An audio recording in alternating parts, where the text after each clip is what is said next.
Occidente no entiende que ha confundido la paciencia rusa con debilidad rusa. Y ahora están empezando a darse cuenta, no, Rusia hablaba en serio. Así que ahora están atacando con más intensidad esos objetivos, sobre todo en Kiev, y van a seguir haciéndolo. Eso es, en realidad, lo que está ocurriendo ahora mismo. Es una derrota de facto de la OTAN.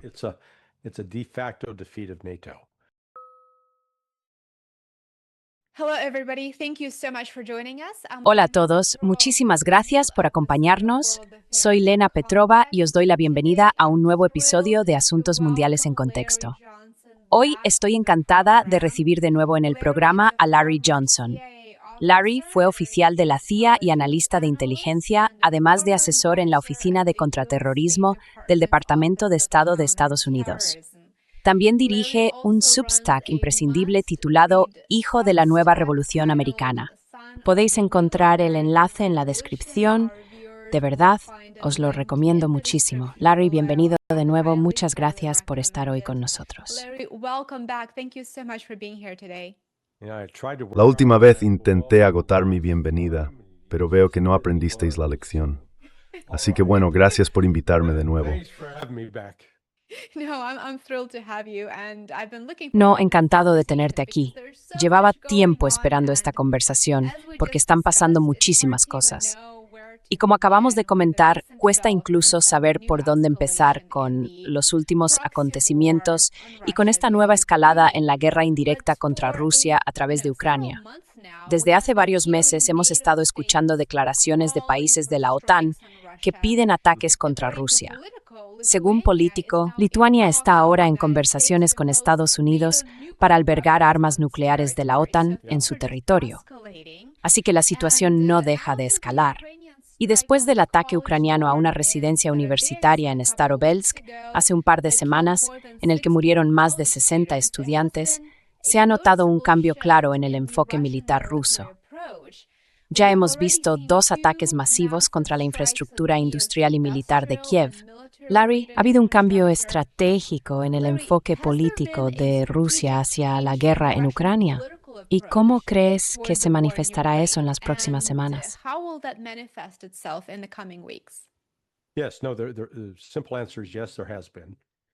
Sí, no, la respuesta sencilla es sí, la ha habido. Vimos el comienzo de ese cambio. De hecho, creo que empezó antes del ataque a Starovelsk, cuando el embajador Dmitry Polyansky estuvo en el podcast de Danny Davis hace ya unas 4 semanas, y ahí señaló que se estaba produciendo un cambio en la política de Rusia, que Europa ya no iba a tener un trato de favor, que Europa estaba tomando medidas provocadoras que iban a exigir una respuesta rusa. Ese mensaje, cuando lo escuché, me llamó la atención. Conozco a Dmitry. Me cae bien. Es un tipo estupendo, un gran representante de Rusia. Pero también sé que no es de los que salen ahí fuera a decir, oye, se me ha ocurrido una idea genial. ¿Sabes qué? Voy a dar mi opinión.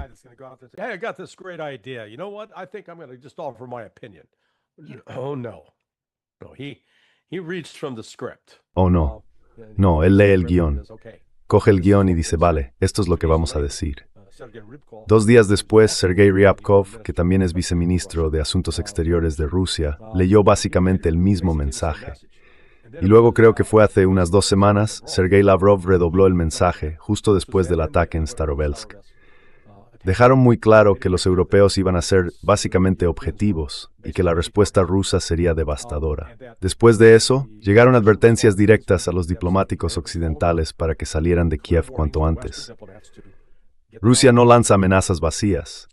Sé que tienes ascendencia rusa, pero los rusos que yo he conocido en persona, en Moscú, en San Petersburgo y en otros sitios, no son gente que hable por hablar.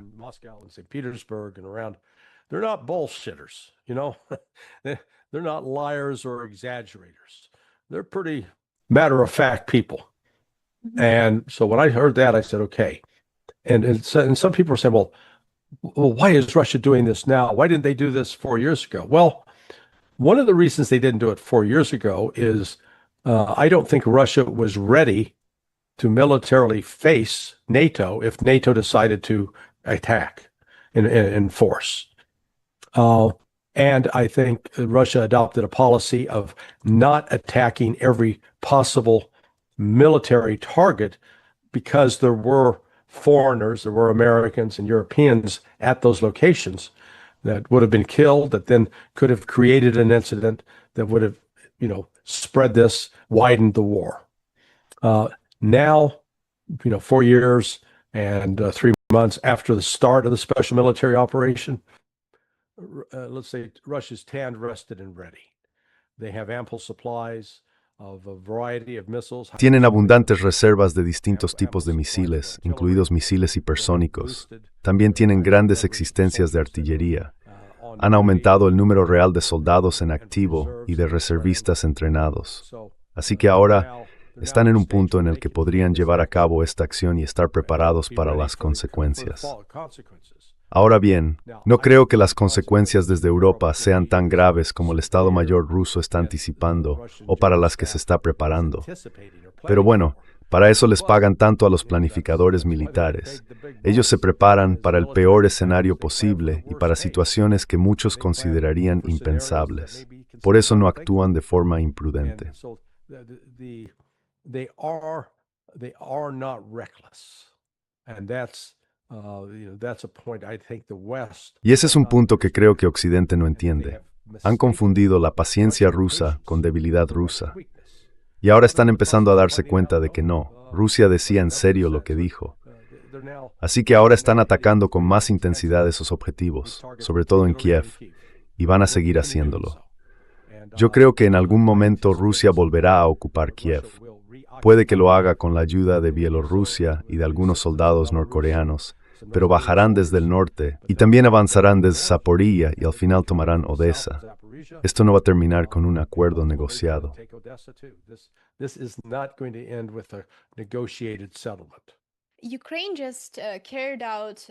Ucrania ha llevado a cabo ataques con drones en las últimas 24 horas contra la capital del norte de Rusia, San Petersburgo, justo cuando se inaugura el Foro Económico Internacional de San Petersburgo. Es un evento muy parecido, por ejemplo, al de Davos y, por supuesto, Ucrania también ha atacado a la Marina rusa en Kronstadt, que es otra ciudad del norte, muy cerca de San Petersburgo. Algunos expertos rusos creen que en estos ataques también podrían estar implicados los países bálticos. Larry, ¿cómo interpretas estos ataques en un evento de tanto nivel, con miles y miles de invitados de todo el mundo unidos ahora mismo en la ciudad de San Petersburgo?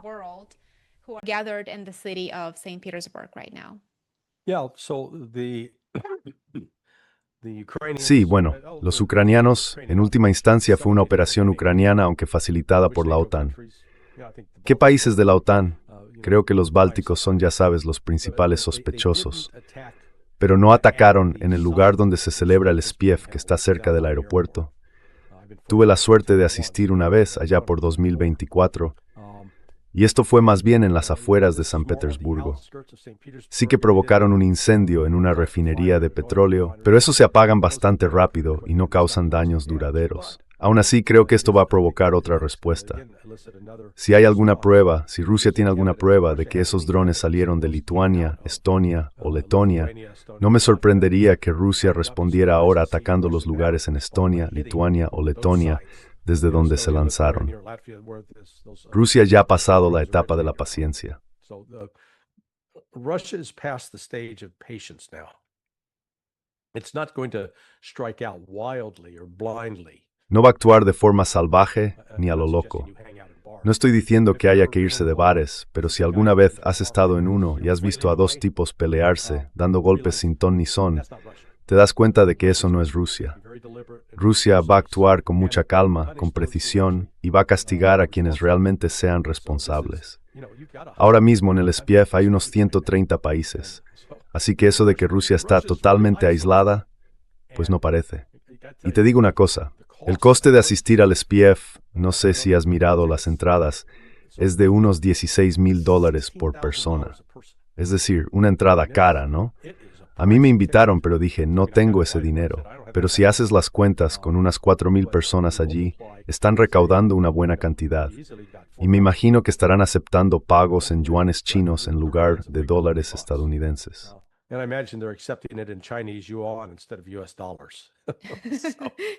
Sí, creo que sí. Pero tanto la OTAN como Ucrania corren un riesgo real. Si de alguna manera amplían esa operación o acaban atacando y matando a alguno de los extranjeros, eso podría intensificar aún más la guerra contra Ucrania.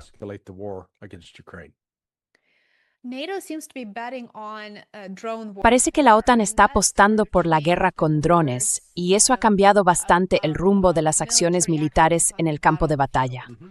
Ucrania ha estado intensificando sus ataques contra Rusia, y creo que en las últimas 24 o 48 horas, Rusia informó que había derribado 750 drones ucranianos o incluso más.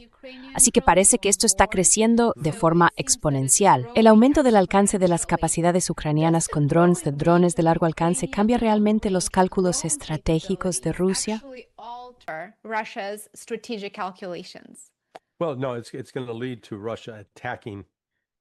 Bueno, no. Esto va a llevar a que Rusia ataque las instalaciones de producción en el Reino Unido, Francia y Alemania. Hacia ahí vamos. No van a quedarse de brazos cruzados mientras les siguen golpeando. Además, Ucrania tiene opciones muy limitadas. En la medida en que sigan con este rumbo, aumenta la probabilidad de que Rusia ataque a algunos miembros de la OTAN. El Reino Unido y Francia, creo, son los dos principales candidatos. Alemania también está ahí. Y bueno, ya sabes, ese nuevo acrónimo que circula por Internet y en las redes sociales, FAFO, que viene a decir algo así como juega con fuego y verás lo que pasa. Esa es la versión suavizada. Pues bien, creo que los europeos están a punto de descubrir precisamente eso, que han empujado a Rusia demasiado lejos y van a sufrir las consecuencias.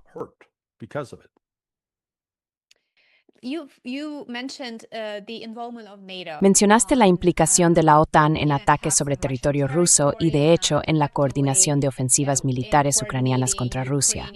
Ahora, el 3 de junio, el secretario general de la OTAN, Mark Rutte, se sintió claramente muy seguro y cómodo visitando a Zelensky en Kiev. Por supuesto, la OTAN proporciona información de inteligencia y datos de localización de objetivos, y en muchos casos, los operadores occidentales ofrecen asistencia directa en el uso de armamento occidental. Así que, como decías, Rusia ha mostrado una enorme contención al no responder a esos ataques.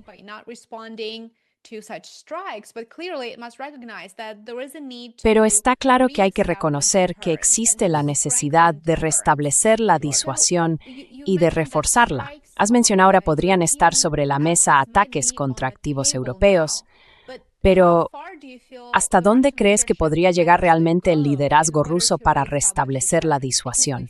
Porque hemos visto que los países de la OTAN, y en este caso concreto Mark Rutte, están dispuestos a llegar tan lejos como puedan. Están dispuestos a cruzar todas las líneas rojas. Entonces, ¿cuál crees que sería la respuesta del presidente Putin ante otra línea roja más que se cruce?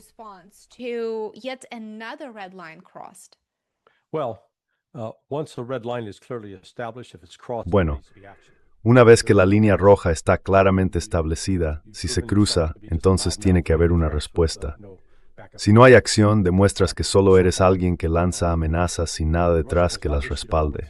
Hasta ahora Rusia no ha hecho una amenaza pública del tipo de decir, a partir de este momento ponemos en aviso al Reino Unido, a Francia y a Alemania, de que cualquier ataque con drones después de tal fecha, lanzado dentro de Rusia, será de responsabilidad vuestra y atacaremos y nos referiremos en el Ford.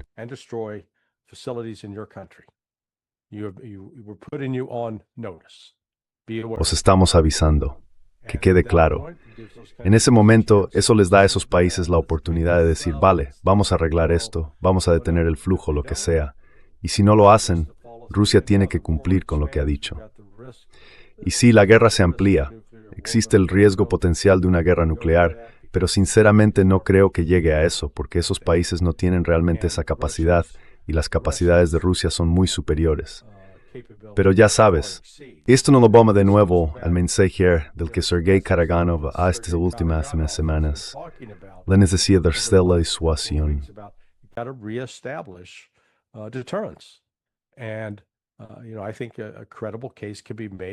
Y bueno, creo que se podría argumentar de forma bastante creíble que Rusia ha dejado que su capacidad de disuasión se deteriore a lo largo de los últimos 4 años. No pretendo saber lo que piensa el Estado Mayor. Y de nuevo, en cuanto al cálculo del riesgo, sé que Vladimir Putin siempre actúa en lo que considera el mejor interés de Rusia. Pero, por ejemplo, yo empezaría diciéndole a Estados Unidos y a la OTAN que no vamos a permitir más actividades de vigilancia ni vuelos de reconocimiento, aunque sean en espacio aéreo internacional cerca de nuestras fronteras. Los vamos a derribar. Les estamos avisando. Si vuelan por ahí, los vamos a considerar una amenaza hostil. If you fly there, we're going to consider you a hostile threat. We're going to take you out. And Vamos a sacarte de ahí. ¿Y eso se va a ver como algo agresivo? Sí, claro que sí. Pero va a poner fin a todo esto. Y lo mismo pasa con los terminales de Starlink, con lo que se está usando. Esos drones no se orientan solos. No es que estén ahí sentados. Y tú eres demasiado joven para recordarlo. Pero hace unos 40 años, bueno, en 1978, en realidad casi 48 años ya, mi mujer y yo íbamos conduciendo por Guatemala. Ella llevaba el mapa y yo conducía gritándole, ¿dónde estamos? Y ya sabes, intentas averiguarlo con un mapa de papel. Pues bien, los drones no usan eso. No hay un matrimonio pilotando un dron. Sí. Tienen información electrónica, mapas por GPS y todo eso. Y así es como llegan hasta allí. Y ese GPS, claro, significa que hay satélites de por medio. Y si hay satélites de por medio, entonces está implicado Estados Unidos o Elon Musk. Sí. No estoy seguro de que los británicos y los franceses tengan, ya sabes, una capacidad satelital sólida para este tipo de operación. Así que ahí es donde, bueno, Estados Unidos se le pone sobre aviso. Esto va a parar o vamos a derribar vuestros satélites. Quiero decir, hay varios pasos de escalada que Rusia podría dar. Y bueno, creo que en el pasado Putin quería evitar escalar el conflicto, pero creo que ahora Rusia y en general el pueblo ruso quieren escalarlo porque están cansándose de todo esto.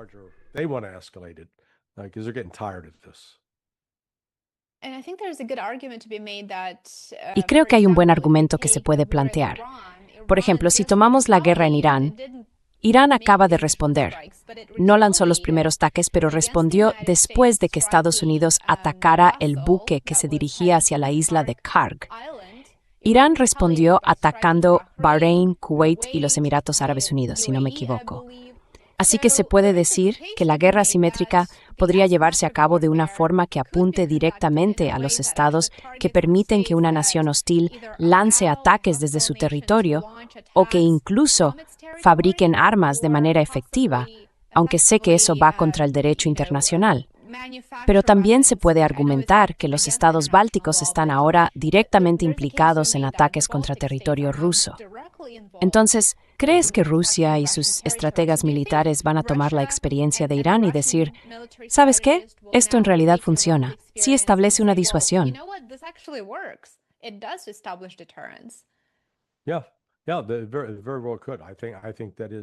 Sí, perfectamente podría ser. Creo que es un punto muy relevante. Por supuesto, lo que hemos visto es, y es contradictorio, que Irán está respondiendo de forma rápida y decidida contra los puntos de origen de los ataques lanzados contra él. Pero eso todavía no ha disuadido a Estados Unidos de seguir lanzando esos ataques. Siguen intentando afirmar que se trata de acciones defensivas, pero claramente no lo son. Son acciones que se llevan a cabo con conocimiento previo, planificación y selección de objetivos. Así que bueno, es como si existiera una especie de universo paralelo en el que Estados Unidos está atacando a Rusia desde dos frentes, porque el ataque a Irán es en realidad un ataque indirecto a Rusia, debido al papel de Irán en el corredor norte-sur y a su papel como socio económico de Rusia. And because of its strategic location. ¿Cree que Rusia podría verse obligada a acelerar su acción militar en Ucrania porque percibe que Estados Unidos y los países europeos están cada vez más implicados en Armenia y en Azerbaiyán y, por supuesto, también amenazando a Irán? ¿Piensa que eso podría empujarles a considerar la apertura de un segundo frente en algún momento, quizá en un futuro cercano? Well, I think they recognize that as a potential threat, yes. Bueno, creo que lo reconocen como una amenaza potencial, sí. Pero también pienso que el calendario para derrotar a Ucrania ya está establecido. Es decir, tienen un plan, están siguiendo ese plan y a estas alturas no ven ninguna razón para desviarse de él. Creo que vamos a ver una acción mucho más rápida y con más éxito. La liberación final, ya sabes, de todo el territorio de Donetsk, del control ucraniano, avances importantes en Zaporilla y en Kherson, y también la toma de control de Sumy. As well as taking control of Sumy. So you could have Así que podríamos tener a Rusia, ya sabes, a las afueras, con control total de Sumy, control total de Donetsk, y literalmente en los suburbios de Zaporilla para agosto, si no antes. Creo que estamos entrando en una fase en la que esta guerra va a acelerarse rápidamente. Y hay otras consideraciones, como que quizá haya menos preocupación por parte de Estados Unidos, simplemente por que sus capacidades se han visto agotadas y debilitadas como consecuencia de la guerra afgana.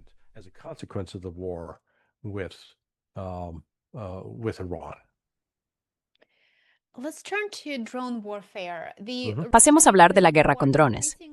La guerra entre Rusia y Ucrania se parece cada vez más, en la práctica, a un laboratorio del futuro de la guerra. Y hay un argumento bastante sólido que dice que Occidente, dispuesto a luchar hasta el último ucraniano, también está usando Ucrania como campo de pruebas para armas impulsadas por inteligencia artificial. Y por supuesto, el régimen corrupto e ilegal de Zelensky está facilitando todo esto. Lo está permitiendo. Una de las preguntas que más veo ahora en los medios, sobre todo en los medios alternativos, y me encantaría conocer tu opinión sobre esto, es ¿por qué Rusia no está utilizando en Ucrania la estrategia de decapitación que Estados Unidos e Israel suelen aplicar por defecto?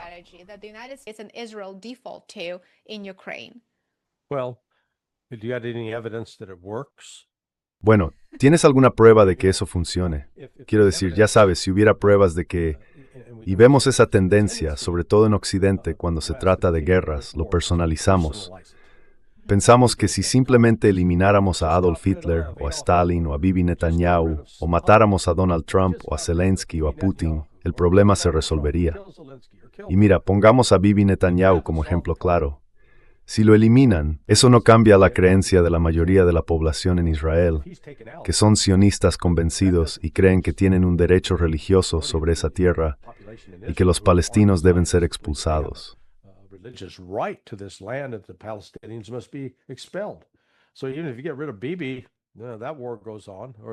Así que, aunque te deshagas de Bibi, esa guerra sigue, o al menos la idea que la sostiene. Y lo mismo pasa en Ucrania. Zelensky es, básicamente, el actor mejor pagado del mundo. No es el cerebro detrás de todo esto. Está sirviendo a una serie de intereses muy poderosos y muy ricos. Por eso esta guerra se ha alargado tanto. Están ganando dinero con ella. Y creo que la razón por la que no se decapita es que las burocracias, igual que las unidades militares, están organizadas por niveles. Si hay tricknio proport para copiar su word. It's one more session over quizy than he done. We've seen that happen dramatically in Iran. In fact, look at how. De hecho, fíjate en lo contraintuitivo que ha resultado todo esto. Al atacar a Irán, a su liderazgo, al eliminar esa capa que se pensaba que era la más alta, lo que han hecho es crear un liderazgo en Irán más unido y más fuerte que cualquier gobierno iraní en los últimos 47 años. ¿Y por qué digo esto? Porque si repasas la lista de los principales miembros del gobierno, el presidente Pezeshkian, por ejemplo, era médico militar, un sanitario del ejército que trabajó y sirvió junto al cuerpo de la Guardia Revolucionaria iraní durante la guerra con Irak, allá por los años 80. El ministro de Asuntos Exteriores, Arakchi, ¿qué pasa con él? También fue médico con la Guardia Revolucionaria. Y Galibaf, el presidente del Parlamento. Galibaf, the head of the parliament. He was a soldier, fought with the IRGC. Era un soldado, luchó con la Guardia Revolucionaria. Mojtaba Khamenei, el nuevo ayatolá, era un chaval de 17 o 18 años que combatió con la Guardia Revolucionaria durante 2 años. Participó en al menos 4 grandes campañas y luego llegó a ser el jefe de la Guardia. Así que en lugar de estar divididos, todos ellos comparten un vínculo común. Nunca habíamos visto un gobierno en el que todos sus miembros salieran del mismo sitio, en el que todos hubieran ser juntos en el ejército. No en la misma unidad, pero sí con esa experiencia compartida. Y luego está esa estrategia de decapitación. ¿Cómo resultó eso? Es una estrategia absurda. Y creo, sinceramente, que por eso Rusia no la utiliza. And I think, frankly, that's why Russia doesn't do it. Right. And I think it also makes sense because Exacto. Y creo que también tiene sentido, porque Ucrania no es un Estado soberano. Irán sí lo es, porque, como decías, su liderazgo en realidad se ha visto reforzado después de que Estados Unidos e Israel lo decapitaran en febrero. Pero Ucrania no es un Estado soberano. Está de hecho dirigida por actores occidentales. Así que otro Zelensky probablemente sería colocado en cuestión de horas. Eso no cambiaría realmente de la política ucraniana, ni su falta de desprestigio política en Volskaya en Tierra Festo. to discuss a negotiated political settlement of the conflict. Right. Yeah, no. So it's going to Exacto. Así que poner fin a la guerra en Ucrania, en última instancia, implica llegar a un acuerdo con la OTAN y la derrota efectiva de la OTAN por parte de Rusia. Y eso es, en realidad, lo que está ocurriendo ahora mismo. Es una derrota de facto de la OTAN, porque está demostrando a la alianza que incluso si decidiera invocar el artículo 5 y todos los países miembros se alinearan diciendo, de acuerdo, vamos a ir a la guerra con Rusia, descubrirían que colapsaría dramáticamente Perichinti y que no tienen base industrial necesaria para sostener el campaña de ese tipo. and they do not have the industrial base to sustain such a campaign. Yet we see Germany openly discussing. Aún así, vemos que Alemania habla abiertamente de la necesidad de prepararse para una confrontación militar directa con Rusia de aquí a 2030, según algunos informes. En otros incluso se menciona 2028. Y tengo la sensación de que la OTAN está de algún modo planeando desgastar a Rusia mediante ataques continuos con drones. Y luego, ya sabes, intentarían causar daños económicos mientras Europa se prepara para la guerra. Entonces, ¿está Rusia, en la práctica, quedando atrapada por negarse, por una razón u otra, a llevar a cabo una campaña militar decisiva para controlar el Donbass y hacerse con los territorios que quizá considere necesarios más allá del Donbass? Yeah, no, they are going to. Sí, mira, lo van a hacer, y probablemente a finales de este año será evidente. Habrán completado por completo la castración económica de Ucrania. Ucrania ya no tendrá acceso al Mar Negro, porque Rusia controlará Odessa, y por tanto, Ucrania será un país sin salida al mar, atrapado. La mayor parte de sus tierras agrícolas más productivas están ya totalmente bajo control ruso, porque se encuentran al este del río Dnieper. Así que Ucrania estará en una state Ford Strike, la sobreviviente Chin. Es trismo great. Where its very survival of the state will be in question, and the Europeans again, they do Y los europeos, otra vez, no tienen el crecimiento económico ni la base industrial necesarios para mantener operaciones militares a la escala que hemos visto en Ucrania durante los últimos 4 años. Simplemente no la tienen. Y pueden hablar del tema, pero ya sabes, es como si yo dijera, voy a correr una maratón. Bueno, ¿vas a salir hoy a correr unos 16 kilómetros como parte del entrenamiento? Ah, no, estoy bastante ocupado. Lo haré más adelante. Así que nunca entreno, pero por Dios, voy a correr la maratón. Eso significa que no va a pasar. Hablar es fácil, lo que cuenta son los hechos. Y no estamos viendo en Europa las acciones que respalden esas palabras tan duras. place in Europe that would back up the tough words. Larry, quizá esta sea la última pregunta. Estamos viendo claramente un patrón de escalada en la guerra de Ucrania. Y también está claro que los esfuerzos diplomáticos entre Estados Unidos, Rusia y Ucrania han fracasado y, de hecho, se han quedado en pausa. Ahora, las elecciones de mitad de mandato están a solo unos meses, y esas elecciones podrían, o no, cambiar el nivel de implicación de Estados Unidos en la guerra a partir de entonces. Así que, ¿Cuál es tu pronóstico? ¿Crees que todavía queda algún componente diplomático en las relaciones entre Estados Unidos y Rusia? ¿O vamos a ver un enfoque centrado en resolver el conflicto en el campo de batalla sin entrar en más negociaciones para buscar una solución diplomática?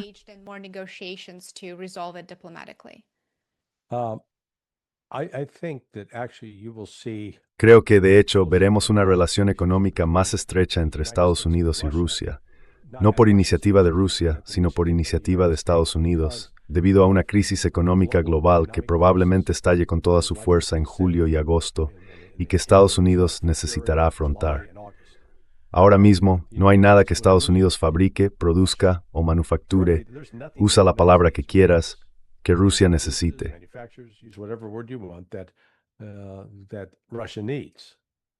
But contrary to that, Pero al contrario de eso, Rusia produce un par de cosas que Estados Unidos necesita. particularly with, En particular, combustible nuclear para los reactores que generan electricidad, reactors una energía que hace falta para mantener en marcha los datos de inteligencia artificial. Los fertilizantes son un componente enorme.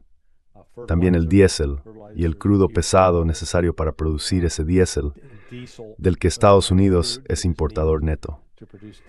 Así que puedo imaginar que, de todo este caos económico que creo que se avecina, podría surgir una base sobre la que Estados Unidos acabe reconociendo que le conviene más mantener relaciones económicas y comerciales con Rusia, en lugar de mantenerla a distancia como si fuera un adversario. keeping Russia at arm's length as a adversary. Probablemente tendría que levantar primero las sanciones a Rusia. Yes, yes. Well, Sí, sí. Bueno, en realidad ya han levantado las sanciones de facto, o al menos las han suspendido temporalmente. Pero creo que vamos a ver más de eso en el futuro, no menos. Estados Unidos va a darse cuenta de las limitaciones que tiene para presionar a otros países. of its ability to coerce other countries. Larry, muchísimas gracias por acompañarnos y por ayudarnos a analizar los acontecimientos más recientes. Por favor, seguid a Larry. Dejaré el enlace a su blog, sonar21.com, y también a su Substack en la descripción del vídeo. Os recomiendo muchísimo ambos. Muchas gracias, Larry. Hey, Gracias, Lena. Hasta luego. bye.